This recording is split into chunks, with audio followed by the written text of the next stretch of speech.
પોરબંદરમાં ગિફ્ટ આર્ટિકલ્સની દુકાનમાં રાત્રે 2 વાગ્યે 35,000ની રોકડની ચોરી કરતા કુખ્યાત તસ્કર સીસીટીવી કેમેરામાં કેદ થયો હતો. આથી પોલીસ તેને પકડવા જતા તે દારૂની કોથળી સાથે ઝડપાયો હતો.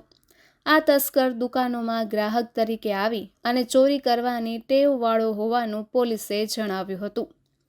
પોરબંદરની નગીના મસ્જિદ સામે બાગે મદીના એપાર્ટમેન્ટમાં રહેતા અને ઘરની નીચે જ રોયલ એન્ટરપ્રાઇઝ નામની ગિફ્ટ આર્ટિકલ્સની દુકાન ધરાવતા ફારૂકભાઈ નૂર મહમદ મેમણ દ્વારા કીર્તિમંદિર પોલીસ મથકમાં નોંધાવેલ ફરિયાદ મુજબ આ હાલ રમઝાન મહિનો ચાલુ હોવાથી રાત્રે 3 વાગ્યા સુધી તેની દુકાન ખુલ્લી હોય છે.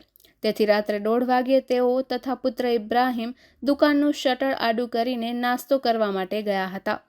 ઇબ્રાહીમ 2:30 વાગ્યે ઘરે આવ્યો ત્યારે જોયું તો ઘરનો દરવાજો પણ ખુલ્લો હતો અને દુકાનનો અંદરનો દરવાજો પણ ખુલ્લો હતો, જેથી શંકા જતા થડામાં તપાસ કરતા તેમાં રાખેલ 35,000 રૂપિયા ગાયબ થઈ ગયા હતા. જેથી ઇબ્રાહીમે પિતાને ફોન કરીને દુકાનમાં ચોરી થયાની જાણ કરી હતી.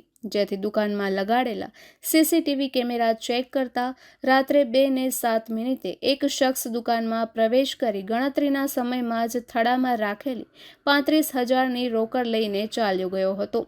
જે શખ્સ કુંભારવાડાના ખાડી કાંઠે રહેતો મોહમ્મદ ઉર્ફે મામદો નાસિર શાહમદાર હોવાનું કેમેરામાં નજરે ચડ્યું હતું.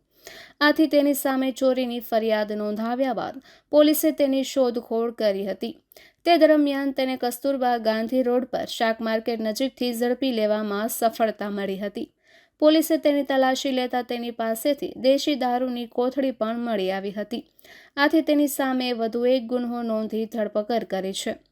આ શખ્સ અગાઉ પણ ચોરી અને પ્રોહિબિશનના અનેક ગુન્હામાં સંડોવાયેલ હોવાનું જાણવા મળે છે અને તે દુકાનોમાં ગ્રાહક તરીકે જઈ વેપારીની નજર ચૂકવીને ચોરી કરતો હોવાનું પણ જાણવા મળે છે.